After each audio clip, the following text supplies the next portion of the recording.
Programme میں ایک بار پھر خوش آمدید. بات ہو رہی تھی سیلاب متاثرین کی بحالی سب سے بڑا چیلنج ہے اور اقوام متحدہ نے اس سلسلے میں پوری دنیا سے مطالبہ کیا ہے کہ اس وقت پاکستان کی مدد کی جائے, عالمی دنیا آگے بڑھے. اور کل ہم نے دیکھا کہ چیئرمین پاکستان پیپلز پارٹی جناب بلاول بھٹو صاحب نے کی کاوشوں کی وجہ سے بھی بڑی زبردست فنڈ ریزنگ ہوئی اور انٹرنیشنل کمیونٹی جو ہے وہ اس کی جو توجہ ہے وہ پاکستان کی طرف مبذول ہوئی. اور ظاہر ہے صوبائی اور صوبائی حکومتوں اور وفاقی حکومت کے لیے ایک بڑا چیلنج ہوگا.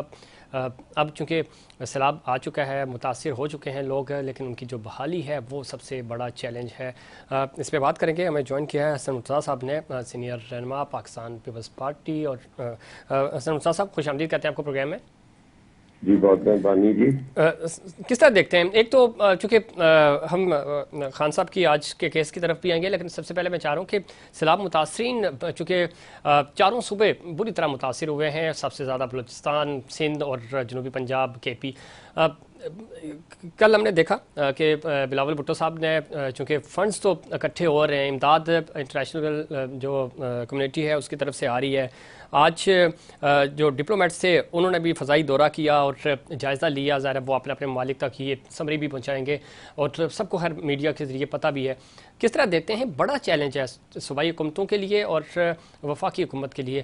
ایک چیز جو مس ہے, باقی چیزیں تو بہت اچھی جا رہی ہیں, وہ یہ ہے کہ مشترکہ طور پر ہمارے جتنے بھی پولیٹیکل سٹیک ہولڈرز ہیں وہ سیلاب کے حوالے سے کوئی مشترکہ پالیسی نہیں بنا سکے. کیا وجہ ہے کہ صوبے اور وفاق الگ الگ ہیں ابھی تک, اور خاص طور پہ پاکستان تحریک انصاف چونکہ آن بورڈ نہیں ہے؟ بہت شکریہ جی.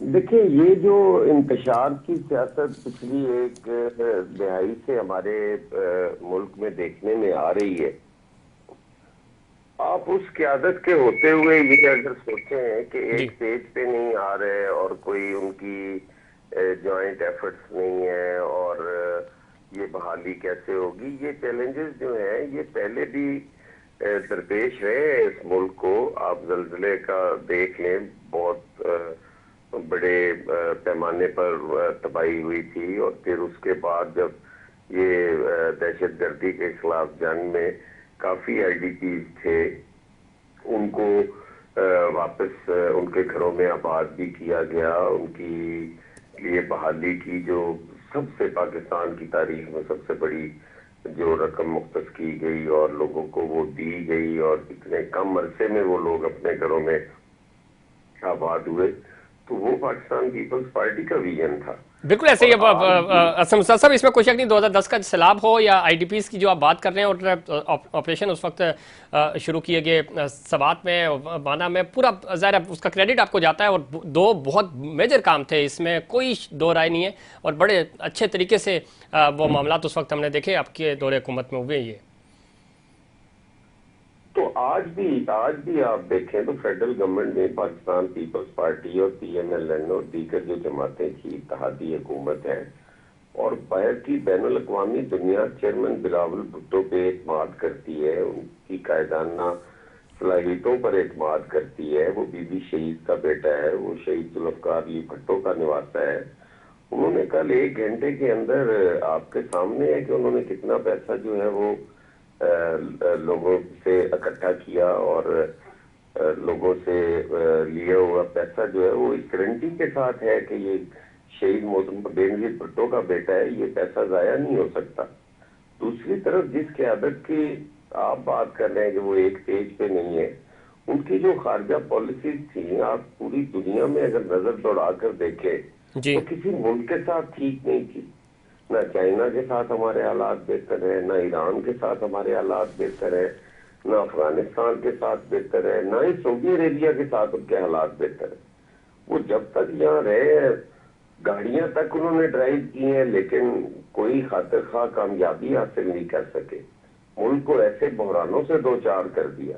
اور پھر کل کی ان کی جو آڈیو لیک ہوئی ہے, اس سے بڑھ کر اور ملک دشمنی کیا ہوگی؟ کیا آپ اس قیادت سے توقع کر رہے ہیں کہ وہ قیادت جو ہے وہ ملک کے ان چیلنجز کا مقابلہ کرے گی؟ وہ تو آئے روز ملک کے لیے ایک نئی پریشانی کھڑے کرنے کی پوزیشن میں ہے.